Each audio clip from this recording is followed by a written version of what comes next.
پیغمبروں نے ان سے کہا کہ ہاں ہم تمہارے ہی جیسے آدمی ہیں، لیکن اللہ اپنے بندوں میں سے جس پر چاہتا ہے نبوت کا احسان کرتا ہے،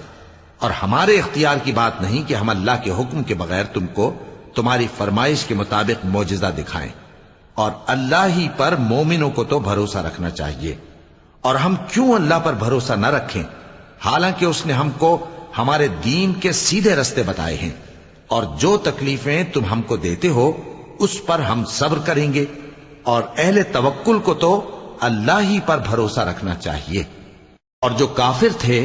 انہوں نے اپنے پیغمبروں سے کہا کہ یا تو ہم تم کو اپنے ملک سے باہر نکال دیں گے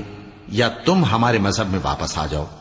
پس ان کے پروردگار نے ان کی طرف وحی بھیجی کہ ہم ظالموں کو ہلاک کر دیں گے اور ان کے بعد تم کو اس زمین میں آباد کر دیں گے۔ یہ اس شخص کے لیے ہے جو قیامت کے روز میرے سامنے کھڑے ہونے سے ڈرے اور میرے عذاب سے خوف کرے۔ اور پیغمبروں نے اللہ سے فتح چاہی اور ہر سرکش ضدی نامراد رہ گیا۔